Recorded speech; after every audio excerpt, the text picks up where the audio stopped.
പത്തരമാറ്റ് സീരിയലിലേക്ക് എല്ലാവർക്കും സ്വാഗതം. ഈ ചാനൽ ഇഷ്ടപ്പെട്ടാൽ ലൈക്ക് ചെയ്യുക, സബ്സ്ക്രൈബ് ചെയ്യുക. മുത്തശ്ശൻ ആ വീട്ടിൽ എന്തായാലും ഇനിയൊരു കല്യാണം നടത്താൻ തന്നെ തീരുമാനിച്ചിരിക്കുകയാണ്.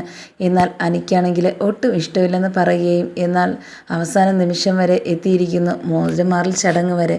പക്ഷേ എങ്ങനെ ഇനി അത് മുടക്കാമെന്ന് അനി ചിന്തിക്കുകയും ചെയ്യുന്നുണ്ട്. അങ്ങനെ നന്ദുവിനെ വിളിക്കുന്നുണ്ട്. എങ്ങനെയെങ്കിലും ഇതൊന്ന് മുടക്കണം, നിനക്ക് പറ്റുമോ? എനിക്കെന്ത് ചെയ്യാൻ പറ്റും? എനിക്കിതിൽ ഒന്നും ചെയ്യാൻ പറ്റില്ല എന്ന് പറയുന്നുണ്ട്. അങ്ങനെ ഇരിക്കുകയാണ് വീണ്ടും ആദർശിൻ്റെ അടുത്ത് ഈ കാര്യം പറയുന്നത്. ആദർശ് പറയുക, മുത്തശ്ശൻ തീരുമാനിച്ചതാ, അതിന് ആർക്കും ഒരു തടസ്സവും നൽകാൻ പാടില്ല. അതുകൊണ്ട് നീ സമ്മതിക്ക്, വേറെ ഒന്നും മനസ്സുകൊണ്ട് വിചാരിക്കണ്ട എന്ന് പറയുന്നുണ്ട്. ആ സമയത്താണ് വീണ്ടും വരുന്നത്. ഓരോ കാര്യവും പറഞ്ഞ് നയന വരുന്നുണ്ട്. എന്താ അനി, നിനക്ക് ഈ കല്യാണത്തിന് എന്താ സമ്മതമില്ലാത്ത? എനിക്കതറിയണം. എന്നാൽ അത് ചേച്ചി ഇപ്പോൾ അറിയണ്ട എന്ന് അനി പറയുകയും ചെയ്യുന്നുണ്ട്. മുത്തശ്ശൻ്റെ അടുത്ത് പറയാതെ എന്നും നടക്കുകയില്ല.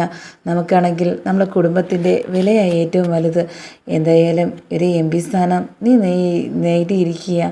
അതിൻ്റെ ഇടയ്ക്ക് ഇതൂടെ നമുക്ക് നടത്തണം. അത് നമുക്ക് ഏറ്റവും താല്പര്യമുള്ള ഒരു കാര്യം തന്നെയാണ്. എന്തായാലും നമ്മുടെ കമ്പനിയുടെ വളർച്ചയ്ക്ക് ഏറ്റവും വലിയ നല്ലൊരു തീരുമാനം തന്നെയാണ് മുത്തശ്ശൻ എടുത്തിരിക്കുന്നത്. എന്നെ മുത്തശ്ശൻ അതിന് പകരമായിട്ട് എടുത്തെങ്കിലും പക്ഷേ നീയാ എനിക്ക് ഏറ്റവും വലുതായിട്ട് ഞാൻ കരുതുന്നത് എന്ന് ആദർശ് പറയുന്നുണ്ട് അനിയുടെ അടുത്ത്. അങ്ങനെ മോതിരമാറൽ ചടങ്ങ് എന്തായാലും നമുക്ക് ഗംഭീരമായിട്ട് നടത്തണം. അവന്തികയാണെങ്കിൽ നല്ല താല്പര്യപ്പെട്ട് നിൽക്കുക.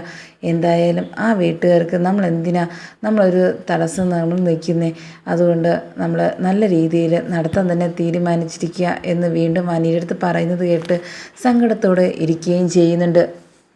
അങ്ങനെ ആ സമയത്ത് മോതിരമാറൽ ചടങ്ങിൽ എത്തിയിരിക്കുകയാണ്. എല്ലാ ബന്ധുക്കളും എല്ലാവരും വന്നിരിക്കുകയാണ്. എന്നാൽ അനി ആണെങ്കിൽ സങ്കടത്തോടെ മനസ്സോടെയാണ് അവിടെ നിന്നത്. എല്ലാവരും സന്തോഷത്തോടെ ഇരിക്കുക. അവധിക്ക് ഈ സങ്കടം സഹിക്കാൻ വയ്യാതെ കാണാൻ വേണ്ടി അത് നോക്കി നിന്ന് ചിരിക്കുകയും ചെയ്യുന്നുണ്ട്.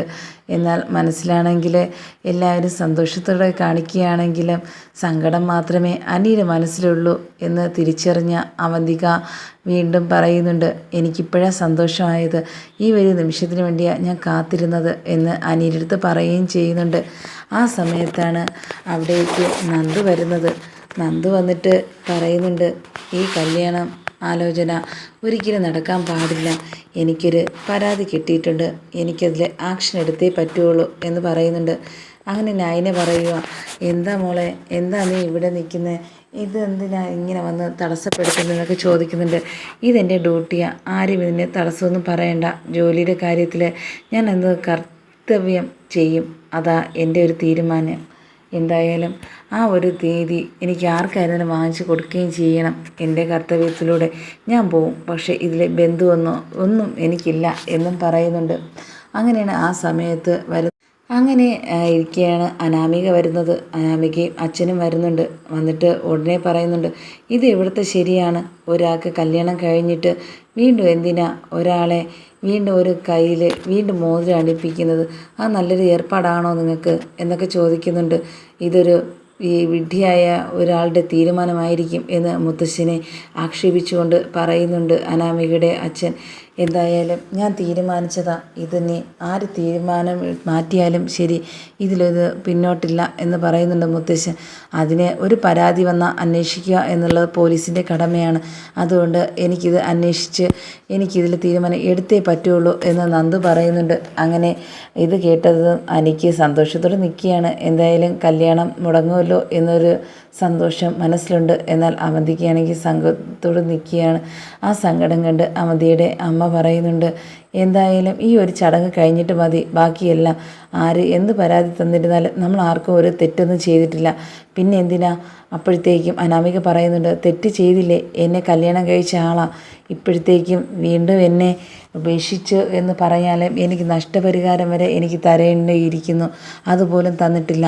പക്ഷേ അതിനിടയിൽ ഒരാളെ കൂടെ കല്യാണം കഴിക്കാൻ ഞാൻ അനുവദിക്കില്ല, അത് എൻ്റെ ഒരു തീരുമാനം തന്നെയാണ് എന്ന് പറഞ്ഞിട്ട് അടിക്കുന്നുണ്ട് അനിയുടെ കവിളത്ത്.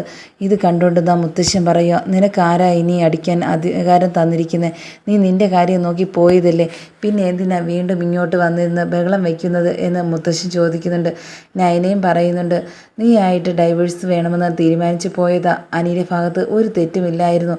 ഇപ്പോൾ എന്തിനാ അവൻ്റെ ഒരു ഭാവിക്ക് വേണ്ടി നീ ഇപ്പോൾ തടസ്സം നിൽക്കുന്നതെന്ന് പറഞ്ഞ് ആദർശം ചോദിക്കുന്നുണ്ട്. എന്നാൽ ഇതൊന്നും വകവയ്ക്കാതെ അനാമിക ഉറച്ചു തന്നെ നിൽക്കുന്നുണ്ട്. നന്ദുവും അതുപോലെ തന്നെ കേസിലോട്ട് മുന്നോട്ട് പോകാൻ തന്നെ തീരുമാനിച്ചിരിക്കുകയും ചെയ്യുന്നു.